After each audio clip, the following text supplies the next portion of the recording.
स्वाध्याय की श्रृंखला में प्रस्तुत है पुस्तक गायत्री मंत्र के यो अक्षर की व्याख्या।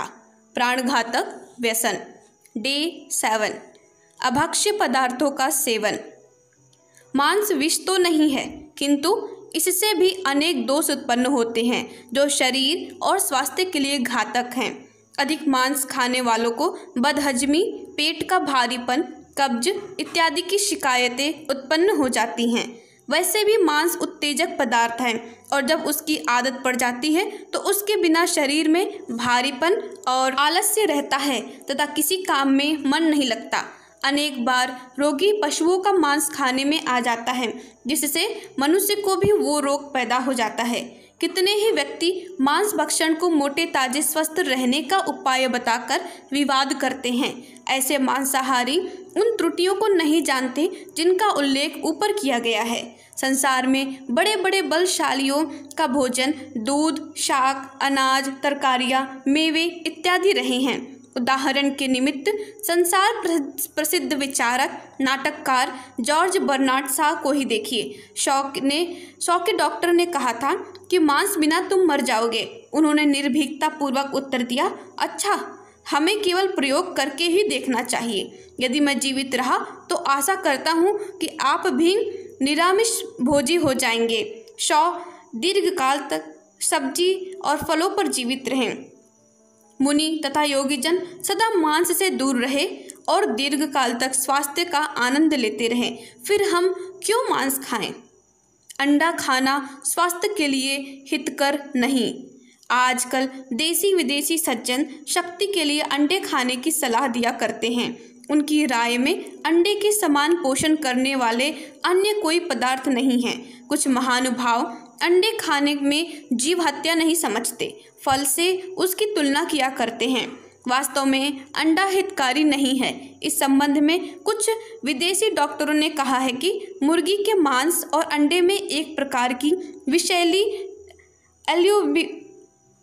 एल्ब्यूमिन पाई जाती है जो जिगर और अंतड़ियों को खराब करती है और बहुत ही हानिकारक है। अंडे में जर्दी होती है, उसमें नमक, चूना, लोहा और विटामिन सभी पदार्थ रहते हैं। यह पदार्थ बच्चों के पोषण के लिए भगवान ने भर दिए हैं। बहुत से लोगों ने यह समझ लिया है कि यह चीज़ें दूध की तरह खाने की हैं, किंतु यह उनकी भूल है। अंडे में जो प्रोटीन होता है वह दूध के प्रोटीन से कम दर्जे का है, क्योंकि उसके पाचन में बड़ी कठिनाइयाँ आ पड़ती हैं। अधिकतर तो वह सड़कर खाने के योग्य न रहकर हानिकारक भी हो जाती हैं। दूध तो रखा रहने पर जम जाता है और खट्टा भी हो जाता है, परंतु अंडा खाने में खराब मालूम होता है और हानिकारक हो जाता है। इसके विपरीत खट्टा या जमाया हुआ दूध अधिकांश लोगों को ताजे दूध की अपेक्षा अधिक रुचिकर और सुपाच्य हो जाता है। दूध का यह गुण मिठास के कारण है जो अंडे में होता ही नहीं। सात्विक भोजन के साथ आधा सेर दूध अंडे और मांस के बिना ही प्रोटीन पर्याप्त मात्रा में पहुंचा देता है। यूरोपीय देशों में मक्खन निकालने के पश्चात मक्खनिया दूध प्रायः जानवरों को खिलाया या फेंक दिया जाता है। यदि यही दूध मनुष्य के खाने के काम में लिया जाए तो इस देश के लिए मांस से अधिक लाभदायक होगा।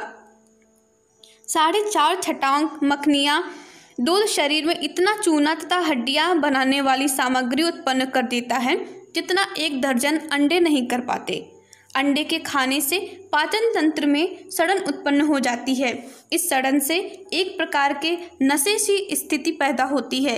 इससे जी मचलाता है, सरदर्द, मुंह में दुर्गंध आना तथा दूसरी ऐसी अन्य बीमारियां उत्पन्न हो जाती हैं। इसके विपरीत दूध, बादाम, मूंगफली आदि में अंडे से अधिक प्रोटीन होता है। जितना दूध, बादाम आदि के प्रोटीन खाने पर आमाशय में पाचक रस बनता है, उतना ही अंडे के प्रोटीन से नहीं बनता।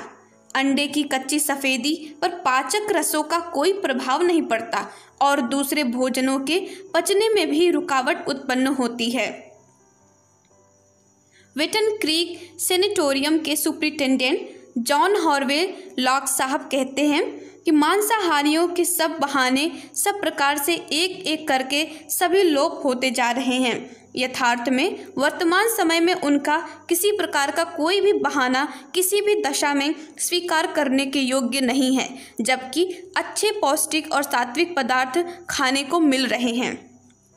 भोजन स्वाद के लिए या पेट भरने के लिए ही नहीं है, वरन उसका उद्देश्य शरीर को ऐसे पोषक पदार्थ देना है जो निरोगिता, स्फूर्ति एवं दीर्घ जीवन प्रदान करते हुए मन बुद्धि को भी स्वस्थ दिशा में विकसित करे। हर पदार्थ में स्थूल गुणों के साथ साथ एक सूक्ष्म गुण भी होता है। खाद्य पदार्थों में जो स्थूल गुण है उनका भला बुरा प्रभाव शरीर पर पड़ेगा और उसके जो सूक्ष्म गुण होंगे उनका प्रभाव मन बुद्धि पर पड़ेगा। इसी कुप्रभाव को ध्यान में रखकर ऋषियों ने भक्ष्य अभक्ष्य का निर्णय लिया है, यानी कि क्या खाना है और क्या नहीं खाना है। नशे मन और बुद्धि का नाश करने वाली हैं। शरीर पर उनका कोई छोटा मोटा लाभ भी होता हो तो भी उनके द्वारा मानसिक हानि अत्यधिक होने के कारण उन्हें त्याज्य ठहराया गया है। कहा जाता है कि तंबाकू भोजन पचाती है, चाय फुर्ती लाती है, शराब थकान मिटाती है, अफीम स्तंभन करती है, भांग मस्ती लाती है। यदि यह बातें आंशिक रूप से ठीक भी हों तो भी उनके विषैलेपन के कारण जो क्षति होती है, यानी कि जो हानि होती है, उसकी तुलना में यह लाभ तुच्छ हैं। इसके अतिरिक्त इन नशीली चीज़ों का मानसिक क्षेत्र पर जो भारी कुप्रभाव पड़ता है उसकी हानि तो मनुष्य जीवन के उद्देश्य को ही नष्ट कर देने वाली है। हमको यह भली प्रकार समझ लेना चाहिए कि मनुष्य का हित सात्विक पदार्थों के सेवन में ही है।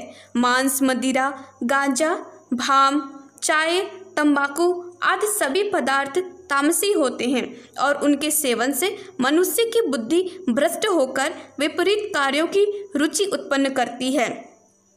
इनके द्वारा मनुष्य शारीरिक एवं मानसिक दृष्टि से निर्बल होता है और उसका आत्मिक पतन होता है। इसलिए किसी भी कल्याणकामी व्यक्ति को इन निकृष्ट पदार्थों का सेवन नहीं करना चाहिए। समाप्त। धन्यवाद। ओम शांति। हमारे YouTube चैनल को सब्सक्राइब करें और बेल आइकन को दबाकर ऑल पर क्लिक करें ताकि नोटिफिकेशंस आपको मिलती रहें।